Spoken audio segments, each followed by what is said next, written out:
ملك مال أك نما كان يوكا سبونسر بيها بتتي وان كان ركنا كان رابو بربادمو يوكا سبونسر براسي جيرمي ركو كان كي سباتي مقاو جولي كان جير صفتو بربادمو ما إني أتا مشهور تان سرقباب سيوان كان يجو قوي بر قافين يسين قلان جرنا فكاتا وانت عم يسين جتلال نمني هون جزء دوان أما كيسر راهو بدتي نمني وانا بقى ركو يسي خان عكو بنو برباد هو بد عدا لما لما يسين سجلين عفتها هو بد عمي دمين جرادة يتشاجرتي ركو زينا إلا ما كم مسين جتوت اسمي فا جنرال فاقل تجولي وادبوشو تندي سلال أما سبونسري جتشو مقاي ساتين جرا يتشاجرتي سيجاري سبونسر سنري أكنا متكوتي بياخنا بهو قبدي جولي قبدي jireenya jiraachuu qabdi makiinaan immoo biyya tana jirti makiinaan jechuu makiinaan maqaa isaatiin jira yoo ka maqaa isaatiin jiraate akka seera biyya kanatti waan maqaa keetiin jiru waa gurgurachuus ni dandeessa beete biyyuma kamittuu Itoophiyaatti waan maqaa keetiin jiru banni gurgurtaa bar maaliif jennaan waraqaa irratti maqaa keetiin jira taanaan akka feete godhuu dandeessa so makiinaan sun illee akka maqaa ijoolleetti deebi'uu maalleen amma wanta kana keessa hawaasa Oromoo hin galche jechuu wanta kana haguree summata Oromooti hagargaaree summata Oromooti hawaasa isii gargaaretti himachaa jirti na hubadhaan sanna fakkaata. Eko kana keessatti gargaarsa barbaachisa maakee amma kana irratti wanti isin jette kana irratti illee namni bira dhaabbachuu barbaachisa diinagdee illee waa tokkoon isinitti mala. Mana dalga deebisiisiifu. Wanni godhi mana dalga deebisi mana nama saddeetti deebisiiti ol galchi jeneraaliin jala jirti ijoolleettiin. Okay, maaki ilaali wanni ani isinitti muu qabu. Maallaqa dheengedda gadaa restorantiin illee na gargaare san hawaa restorantiin na gargaare sanis sababaa inni makiinaa kan eega makiinaan kun guyyaa gaafa bitamtuuti galii silaa mootummaadhaa galchan hin galchine an maallaqa kana makiinaa duraanillee ittiin fayyadamaa hin turre isumatu makiinaa ittiin fayyadamaa ture eega inni hidhameetu baatii sadi eega gaheen maallaqa san isaaf jechan fuuchuu eegale sanuu na dhorkatanii warri masuulinnatii makiinaa sana ofirkaa sanuu amma sigale maallaqa gadaa restorantiin na guure san sigale ani homaa sumunii tokko irraa hin fayyadamne makiinaan sun qabamtee makiinaa sanan ittiin baase sababaan isiin qabamtes ulaagaalee seera isaa hin guunne eega guyyaa gaafa bituuti baajata mootummaa waan hin galchineef qabamtee doolaara 3,300 makiinaa sanan ittiin baase akka naa beeytan wadda isinii baasu jechuudha. Anu dhageen mootummaan biyya tanaa makiinaa qabdee jechuudha. Qabdee tan maallaqa saniin baase. Anumaa wanti makiinaan kunillee gaafa bitamtuuti ani homaa irraa hin fayyadamne. Inni qabamee mana hidhaa baatii 3 moo baatii 2 eega gaheen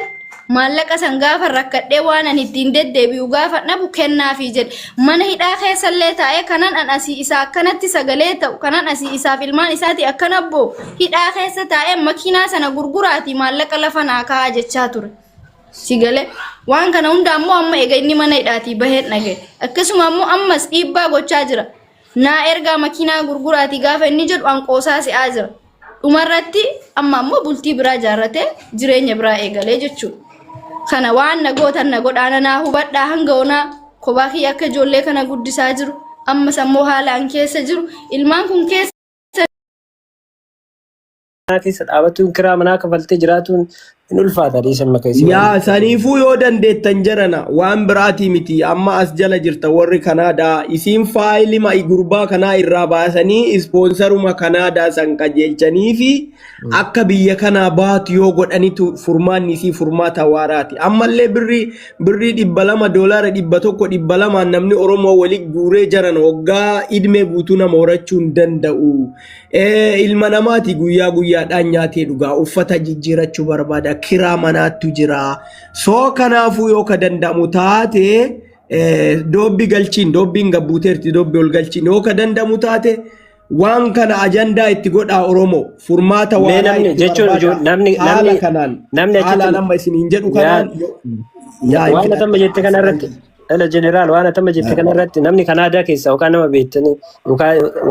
waan akkasii hariiroo qabdan namni akkasii meenu dubbisa yookaan asirratti paablikii irratti koottaati bakka waan qabnuun hin gargaarama. Oma nama yaa gaafa du'e t-shirt bicha hojjetatanii arraba muuxataa boollarra dhaabatu arraba mataa qabrii namaarra dhaabatuun qofti t-shirt namaan hojjisiifatanii hin ta'u bakka. Yoo dandeettan oma gaafa duute biyyee irraa xooftanii hadha gargaara bakka waan qabdani.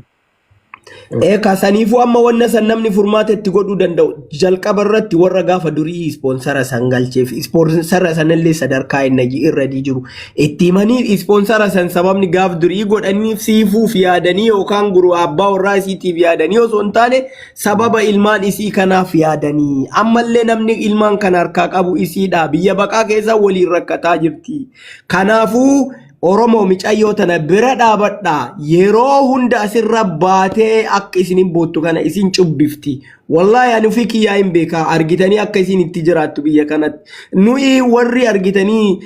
lubbuu nama tokkootiif nama lamaatiin jiraannu biyya kana keessatti rakkina baay'ee hamaa keessa jirra nu mataan keenya isi haadha ilmaan afurii adda ofii ilmaan kana guddiftu dhiisa yoo dandeettan nama ispoonsara gaaf durii galcheef san dubbisaa yookaan warra san dubbisaa waa maatii akka furmaata micayyoon tun argattu amma ispoonsarri sun bakka malee rakkatee harkaa jira haalli faayilii isii kun rakkisaadha waan kana irratti furmaata godhaa ajandaa guddaa godhaa ijoollee warra asirraa argitanii bakka warra sheekota ijoollee warra argitanii fooloowarsii qaban aktiivistoota kanniin dubbisaati waan kana furmaata godhaafi jarana micayyoon tun osoo biyyatti illee galtee bakki isiin dhaabbattu hin jiru akka argaa jirtan kana jaran sinigalee nazbee nama afurii isii waliin nama shanii biyya baqaa keessatti isiin takkitti nyaachiftee jiraachisu jechuun ni ulfaata nuti ni beeyna nuti ufii kenna rakkin namaa keessarra kennarra dhaabbannee yookaan isii ilaallu dhugaa micayyoon tun jabdulle amma yeroo hunda isin kadhataa jiraachuu irra argitanii namni illee nama ifata rabbii miti argitanii sinigalee furmaata itti godhaatii bakka takkaan isii gayaa jalaa hafa ankanuma isiniin jechuu barbaada. Laali yeroo tokko dhiifama naa godhaati wanni ani isinitti machuu barbaadu waggaa wanni amma ani huyna kiyyaa ol ta'e wanni an akka haasaa kana haasa'u kan na godhe si galee waggaa kana guutu ijoollee kiyya kana biratti anatu argama si galee akka malee wanti garaana gubee wanni ana haasa'u kana godhe si galee namummaan addunyaa kanarra akka kiyyaa miidhame hin jira jedhee hin yaadu maaliifi gocha inni anaaf ilmaan kiyyatti ni beeyta namni maybe ani suuraa si ergeera ta'uu ni mala sinii galee anamma madaa kiyya mara kiyyas ka ijoollee kiyyaas isinii fanen ergaa sinii galee waggaa kana guutuu madaa baay'een qabadhee taa'e hawaasni kiyya ana baay'ee waan baay'ee naan jedhani mucattiin kadhattee hin quftu tiktookiin kiyyallee narratti gubatee akkasuma ammootu guyyaa hunda yeroodhuma ajandaa dhabdee sooshaal miidiyaa kanarra paablikiirra baatee kadhaa barattee boose amma mubaarakiin sun dheengadda jechuudha akka malee hamilee na cabse garuu an gargaarsa oromoon na gargaarsa uma takka wanni anirra beekullee tokko hin jiru ilmaan kiyya zallamamtee anis zallamame an kabajaa hawaasaatiif anin gocha inni anaaf ilmaan kiyya irratti gochaa ture obse akka warra jiru warra ummanni liibiyaa jireenya jiraatanutti hin jireechaa ture asiidhan fuula keetti naqaa si galee yoo ati gabbaatee hawaasa oromootti matte lubbuu keellee lubbuu ilmaanillee hin baasadhe ani waan baay'een irratti godhaabe garuu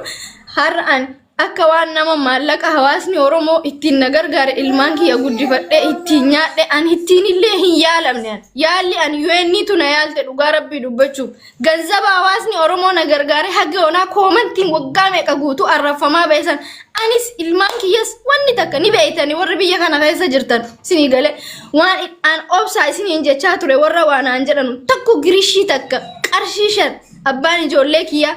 qarshii shan naa kannee siif kana hawaasa oromootu baase ganzaba kana hawaasa oromoo birrii ummanni oromoo siif ilmoo keetii buuse ijoollee kee kanaan nyaachisi kanaan obaasi yookaan ammoo kanaan ittiin tajaajilame wanni inni naan jedhe hin jiru ani yaala dhuunfaa kiyyaan hin yaalame ijoollee kiyya kophaa kiyya giiftii asirraa argadhu nan guddifachaa jira sinii galee wanti na gubee kana hunda na haasa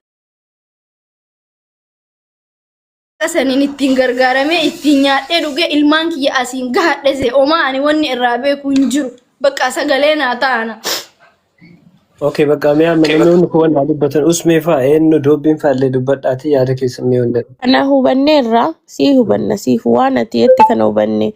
warroota san kontaaktii ni qabda warra gaafa duraa ispoonsara isinii galche. Adreesii isaanii qabda bilbila isaanii. bilbiluu fi dandeenya ani gama kiyyaan haga danda'u takka ani community Dubbiati keessatti waan biraati miti lallati afaanuma nu gargaariiti yookaan nama hariiroo achi kalaa yaa jiraatu waan akkasii bakka homaa nama gaafa deeb gaafa rakkate bicha arraba mudhatuun bicha nu barbaachisu beekta namni kawaan nama darbate Beeta laali dubbiin iddoo ijoon bakki jirtu bakka kana argitee gurbaan kun amma eega biyya galee ispoonsarri isaa jalaa bada mallaqallee jara galagalee naaf fudhachuu danda'a. Osoo sadarkaa saniin deebiin mallaqni sunillee qabamee bakka jiru dhaabatee ispoonsarri sun sirraa'ee jarana siifuuf jettee miti Oromoon ka guurte ijoollee saniif jettee gurbaa saniif jetteeti miti ijoollee saniif jettee guurte. Ijoolleen tun biyya kana keessaa yoo hin bayini rakkoodha. Ani isinii hima hin danda'amu. Nuti warri argitanii lubbuu nama lamaa tokkootiin jiraannu dadhabneerra jireenyi argitanii kan namni argitee nama qarqaaru dhiisi harka ofiitiin namni dalagatee buluun biyya kana keessatti ulfaateera. Harril nageenyaa hedduu rakkisaadha. Yoo dandeettan furmaata bifa saniin doobbi waan kana irratti adda dureedhaan warra Kanaadaa san dubbisi namoota guruppii ijaaraatii agartanii gaaf durii I think warra community tu godheef ta'e ani hin beeku sponsora sanillee sponsora san sirreessaa fi biyya kana akka baatu godha. Yoo kanan ta'in biyyatti illee galtee mucayyoon tun jiraachuu hin dandeettu. Isinii galee argaa jirtan waan jiru bakka dhaabadhu hin qabu jedhaarti. Bakka itti galu hin qabu jedhaarti. Inni gurbaan sun ijoollee ilmaan ofiitti yaadee isii yoo hin feene ta'e ilmaan ofiitti yaadee atilisti barbaaduu qaba ture jechuudha. Ilmaan isaati isarraa baate jara keenya.